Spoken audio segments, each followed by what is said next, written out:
हे मी चण्याची डाळ 10 मिनिटं भिजवली, स्वच्छ धुतली आणि आता शिजवायला ठेवलेली आहे. 5 गॅसवरतीच आहे. 15-20 मिनिटं लागतील हिला शिजण्यासाठी. कुकरमध्ये वगैरे काय लावलेली नाही, अशा पातेल्यामध्ये शिजून घेणार आहे. याच्यामध्ये थोडीशी हळद टाकणार आहे, अर्धा चमचा. उकळी आलेली आहे आणि हा जो फेस आलेला आहे हा सगळा काढून टाकायचा. जोपर्यंत हा फेस येतो तोपर्यंत हे सगळं फेस काढतच राहायचा. हे माझी डाळ मस्त शिजलेली आहे. आता त्याला मी काढणार आहे, बारीक करणार आहे.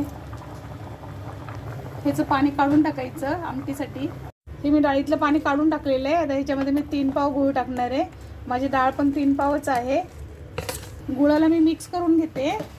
गूळ वितळल्याच्या नंतर पुरण दळून घेते. पूर्ण विघळलेलं आहे हे बघा. आता मी याच्यामध्ये थोडंसं विलायची पावडर टाकते आणि जायफळ टाकते. जायफळला असं किसून घेते आणि जायफळ टाकते थोडं. आणि जायफळ टाकलेलं आहे. आता मी याला मिक्स करून घेते आणि पुरण आता दळून घेते. मी अशी चाळणी पुरण हे करायची, चाळणी आहे बारीक करायचीच. त्याच्यामध्ये मी असं टाकून घेते पुरण आणि एक अशी वाटी घेतलेली आहे. त्या वाटीने असं फिरवायचं, म्हणजे गरम गरम आहे तोपर्यंतच करायचं.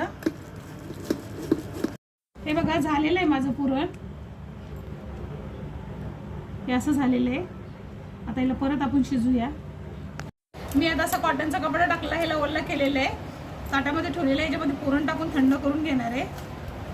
असं हाताने करून घ्यायचं, म्हणजे हे लवकर गार होऊन जाईल. तसं गारच आहे, गारच झालं आता हे. पण पोळ्या बनवण्यासाठी असं थोड्या वेळाने तयार होईल पुरण. घेतलेलं आहे मी, मळणार आहे. त्याच्यामध्ये थोडीशी हळद टाकते, गव्हाचं पीठ आहे ते थोडंसं थोडं मळून घेते. पाणी टाकून मळून घ्यायचं. मळून झालेलं आहे. आता मी तेल टाकते 1 चमचा आणि तेल टाकून मळून घेते. हे बघा असा छोटासा गोळा घ्यायचा आणि पिठाला थोडासा करून घ्यायचं, वाटी टाईप बनवून घ्यायचं. घेतलेला आहे पूर्णाचा पण असा गोळा बनवून घेतला. ही तेल पोळी आहे. असा करायचा. प्लास्टिक कापून घेतलेलं आहे मी असं गोलमध्ये, गोलपडावर ठेवलं आणि याच्यावरती तेल टाकून ही पोळी अशी करून घेते घ्यायचं. आणि नंतर असं हलक्या हाताने कोलपटाला फिरवत लाटायचं, काहून तर आपण असं फिरू शकत नाही. काढून घ्यायचं. हा उलटण्याने असं करायचं, सांभाळून करायचं, काहून ते तेल पोळी आहे, चटका खूप जोरात लागतोय. हे बघा हाताने काहीच नाही करायचं, उलटण्याने सगळं भाजायच्या पोळ्या. करून मारली, परत तेल टाकते. पोळी भाजून झालेली आहे. हे माझ्या पोळ्या झालेल्या आहेत.